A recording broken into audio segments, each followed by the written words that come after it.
দর্শক, ত্রয়োদশ জাতীয় সংসদ নির্বাচনকে সামনে রেখে ইতিমধ্যেই সরগরম হয়ে উঠেছে ভোটের মাঠ। সেই ভোটের মাঠকে সরগরম করতে ভোটারদের দ্বারে দ্বারে কাছে কাছে গিয়ে নির্বাচনী প্রতিশ্রুতি ব্যক্ত করছেন প্রার্থীরা। আমরা আজকে বাঞ্ছারামপুর 6 আসন থেকে বিএনপি মনোনয়ন প্রত্যাশী কৃষিবিদ মেহেদী হাসান পলাশকে আজকের আয়োজনে আপনাদের সাথে রেখেছি আমাদের এই আয়োজনে কথা বলবার জন্য। জনাব মেহেদী হাসান পলাশ, কেমন আছেন আপনি? আমরা জানি যে ত্রয়োদশ জাতীয় সংসদ নির্বাচন কিন্তু একেবারেই দরজায় করা নাড়ছে। সেই জায়গা থেকে আপনি বিএনপি থেকে মনোনয়ন প্রত্যাশা করছেন এবং আমরা বিগত সময় দেখেছি যে এই যে মামলা হামলা নির্যাতন সব কিছুর মধ্যে আপনি নেতাকর্মীদের পাশে ছিলেন এবং নিজেও মামলা হামলার শিকার হয়েছেন। তো সেই জায়গা থেকে এখন ভোটের সরগরম সামনে এসেছে, সামনে নির্বাচনে আসলে দল থেকে আপনি কতটুকু মনোনয়ন প্রত্যাশা করছেন এবং দল আপনাকে কেন আসলে মনোনয়ন দিবে সেটি জানতে চাচ্ছি। ধন্যবাদ আপনাকে। আপনি জানেন গত 16-17 বছর বাংলাদেশের বুকে একটি জগদ্দল পাথরের মতো ফেসিস্ট সরকার বসেছিল। দীর্ঘ আন্দোলন 5ই আগস্ট গণ অভ্যুত্থানের মধ্য দিয়ে, ছাত্র জনতার অভ্যুত্থানের মধ্য দিয়ে এই ফেসিস্ট হাসিনা সরকারের পতন হয়। ফেসিস্ট হাসিনা সরকার যখন জগদ্দল পাথরের মতো বাংলাদেশের জনগণের বুকে তথা বাঞ্ছারামপুরের জনগণের বুকে বসেছিল, ঠিক ওই সময়টাতে গত 15-16 বছর আমি চেষ্টা করেছি বাঞ্ছারামপুরের জনগণের পাশে দাঁড়াবার জন্য। বাঞ্ছারামপুর ছিল একটি অবহেলিত জনপদ, যে জনপদের খবর কেউ রাখত না। আমাদের বাঞ্ছারামপুরে যিনি ফেসিস্ট সরকারের দোসর ছিলেন, এমপি ছিলেন, অবৈধ এমপি, তার যে গুন্ডা বাহিনী ছিল, তার ভাগিনা বাতিজার মাধ্যমে ছাত্রলীগ, যুবলীগ, স্বেচ্ছাসেবক লীগের যে তাণ্ডব ছিল, সেই তাণ্ডব থেকে একজন পান বিক্রেতা থেকে শুরু করে সমাজের উপর মসজিদ মাদ্রাসার ইমাম মুয়াজ্জিনরা রক্ষা পায়। ব্রাহ্মণবাড়িয়া জেলার মধ্যে 6টি নির্বাচন এলাকা, তার মধ্যে বাঞ্ছারামপুর একটি। ব্রাহ্মণবাড়িয়া 6, বাঞ্ছারামপুর এই আসনটি ছিল সবচেয়ে বেশি অবহেলিত, নির্যাতিত এবং নিপীড়িত। বাঞ্ছারামপুরে বিগত আমলে 19টি অবৈধ ভুয়া মামলা দিয়েছিল। এই ভুয়া মামলায় প্রায় 21-2200 লোক আসামি ছিল। তাদের পাশে দাঁড়াবার মতো কেউ ছিল। আমি চেষ্টা করেছি নিজের দায়িত্ববোধ থেকে একজন বিএনপি কর্মী হিসেবে আমার ভাইদের পাশে দাঁড়াবার জন্য, বিএনপি কর্মীদের পাশে দাঁড়াবার জন্য। আপনি যদি খোঁজ নিয়ে দেখেন, বাঞ্ছারামপুরে বিগত আমলে যে ভুয়া মামলাগুলো হয়েছিল, গায়েবী মামলাগুলো, সেই মামলা প্রত্যেকটি মামলার ব্যাপারে আমি নেতা কর্মীদের পাশে ছিলাম।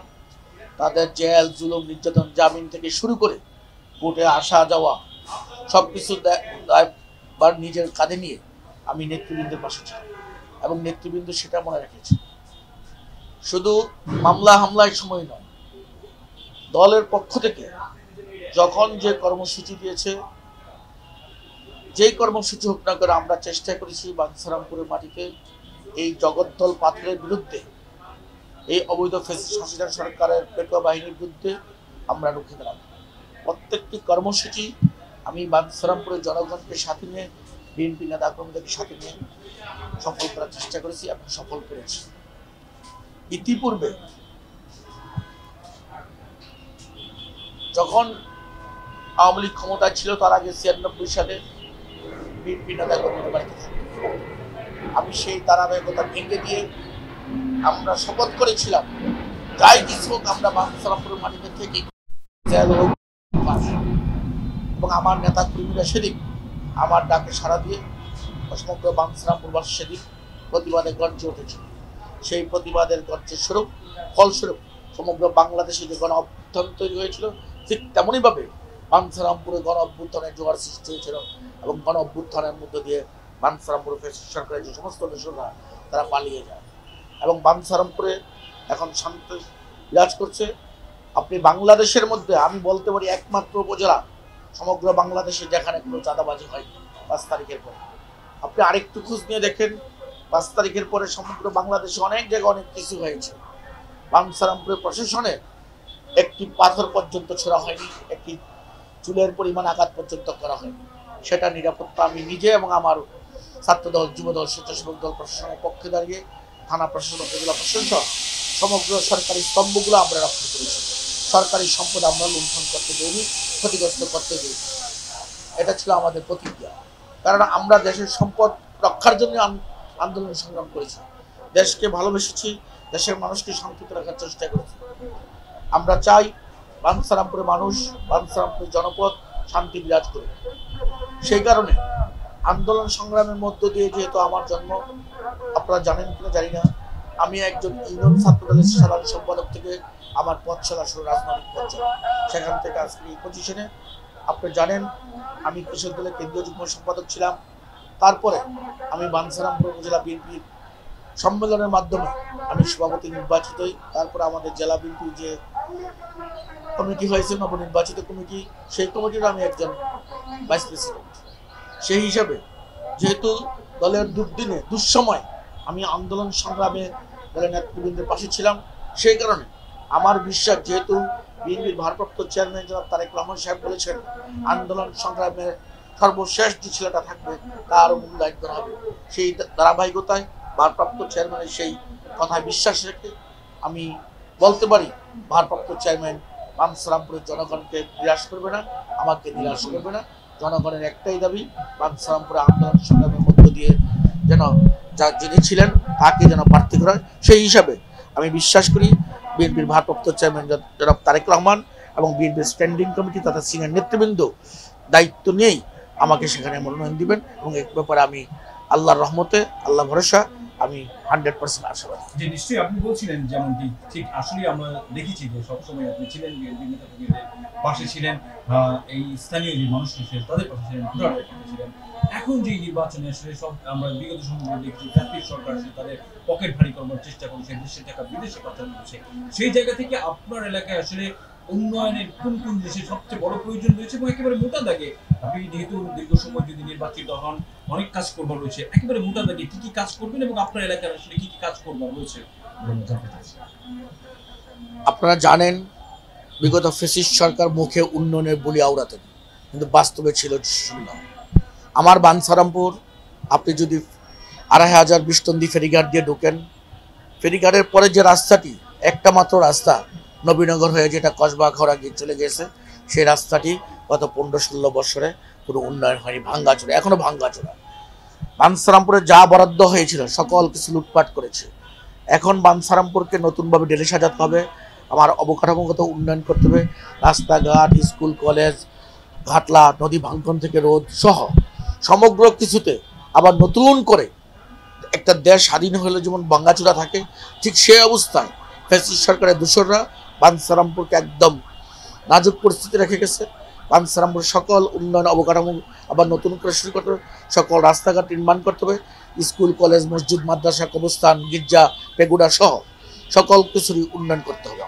আমরা শেষ করবো এই প্রশ্নের মধ্যে, সেটি হচ্ছে যে আমরা জানি যে ইতিমধ্যে বিএনপির ভারপ্রাপ্ত চেয়ারম্যান তারেক রহমান অনেকেরই ইন্টারভিউ নেওয়া শুরু করেছেন। তো সেই জায়গা থেকে নিশ্চয়ই যারা দেখি আপনি বলছিলেন যে আপনি ত্যাগ দীক্ষার কথা, সেই জায়গা থেকে আপনি নিশ্চয়ই আসলে আপনার মনোনয়ন দেওয়া হবে, আমরা সেটি ভাববো। কিন্তু একটি বিষয় পাশাপাশি আরেকটি, সেটি হচ্ছে যে আমরা দেখি যদি মনোনয়ন না দেওয়া হয়, তো সেই ক্ষেত্রে আসলে আপনি যাকে মনোনয়ন দেওয়া হয় তাদের সাথে কাজ করবেন কিনা, এবং আসলে কতটুকু আপনি প্রত্যাশা করছেন নির্বাচিত হওয়ার। আন্দোলন সংগ্রামের কথা বলতে গেলে আমার বাঞ্ছারামপুরে জনগণ যেরকম নিপীড়িত নির্যাতিত ছিল, আমি নিজেও বহু মামলার আসামি, এবং আমি আপনারা জানেন আন্দোলন থেকে আমাকে গ্রেফতার করা হয়েছিল 28 অক্টোবরের পর, এবং দীর্ঘদিন আমি জেলখানায় ছিলাম, ডিবি হেফাজতে আমি নির্মম নির্যাতনের শিকার হয়েছিলাম, এটা আমার ভারপ্রাপ্ত চেয়ারম্যান জানেন। যখন আমি গ্রেফতার হয়েছিলাম, আমার মুক্তির জন্য আমার ভারপ্রাপ্ত চেয়ারম্যান সহ দলের সিনিয়র নেতৃবৃন্দ একাত্র হয়ে অনেক চেষ্টা করেছে, এবং আমার পরিবারের খোঁজখবর বিএনপির ভারপ্রাপ্ত চেয়ারম্যান জনাব তারেক রহমান সাহেব নিয়েছেন। সেজন্য আমি বিএনপির ভারপ্রাপ্ত চেয়ারম্যান জনাব তারেক রহমান সাহেবের প্রতি কৃতজ্ঞ। আমি বিশ্বাস করি যেহেতু আন্দোলন সংগ্রামকে গুরুত্ব দিয়ে আগামী দিনের ভবিষ্যৎ নেতৃত্ব প্রতিষ্ঠিত হবে, এবং যারা এই দুঃসময় দলের পাশে তাদেরকে মূল্যায়ন করা হবে, সেদিক থেকে আমি আশাবাদী যে আমি ইনশাল্লাহ ধানের শীষে প্রতীক নিয়ে নির্বাচন করব। অন্যথায় অন্য কিছু হলেও যেহেতু দল করি, দলের সিদ্ধান্ত চূড়ান্ত সিদ্ধান্ত, বিএনপির ভারপ্রাপ্ত চেয়ারম্যান জনাব তারেক রহমান সাহেব যে সিদ্ধান্ত নেবেন আমি সেই সিদ্ধান্ত মাথা পেতে দেব। আমার একটা স্বপ্ন রয়েছে, আমি বাঞ্ছারামপুর পরিবর্তন চাই, সেই পরিবর্তন এসে বিগত আমলে বাঞ্ছারামপুরকে মাদকের আখড়ায় পরিণত করেছিল, চাঁদাবাজের আখড়ায় পরিণত করেছিল, দখলবাজের আখড়ায় পরিণত হয়েছিল এবং সন্ত্রাসীদের অভয়ারণ্য ছিল। আমার লড়াই হচ্ছে মাদকের বিরুদ্ধে, সন্ত্রাসের বিরুদ্ধে, চাঁদাবাজের বিরুদ্ধে এবং দখলবাজদের বিরুদ্ধে। আমি চাই ইনশাল্লাহ আমি যদি নির্বাচিত হতে পারি, দল থেকে নমিনেশন পাই, বাঞ্ছারামপুর চাঁদাবাজ মুক্ত, সন্ত্রাস মুক্ত, মাদক মুক্ত এবং দখলবাজ মুক্ত করা হবে ইনশাল্লাহ। যে দর্শক শুনছিলেন যে ব্রাহ্মণবাড়িয়া ৬ আসন থেকে প্রত্যাশী কৃষিবিদ মেহেদী হোসেন পলাশের কথা, এবং তিনি আসলে ব্রাহ্মণবাড়িয়া ৬ আসনকে যেইভাবে ঢেলে সাজাতে চান সেটি আসলে জনগণের প্রত্যাশা, দীর্ঘদিনের প্রত্যাশা। কারণ দীর্ঘদিন জনগণ এইসব উন্নয়ন থেকে বঞ্চিত ছিল। আমরা শুনছিলাম তার মুখ থেকে যে ফ্যাসিস্ট সরকার আসলে উন্নয়নের গুলিয়া উড়িয়েছে, এতদিন আসলে উন্নয়নের আসলে কোনো কিছু হয়নি। আমরা সেটি প্রত্যাশা করব। বিএনপি থেকে তার ত্যাগ তিতিক্ষা, হামলা মামলা নির্যাতনের কথা দল সেটিকে আমলে নেবে, দল সেটিকে নিয়ে চিন্তা করবে এবং তাকে মনোনয়ন দেবে, এবং তিনি আসলে তার যে মনের প্রত্যাশা করেছেন, জনগণের কাছে দিয়েছেন, জনগণের যে প্রত্যাশা সেটি বাস্তবায়ন করবেন। সে সবার রেখেই শেষ করছি আমাদের নিয়মিত সঙ্গেই থাকুন এশিয়ান টেলিভিশনের সাথে।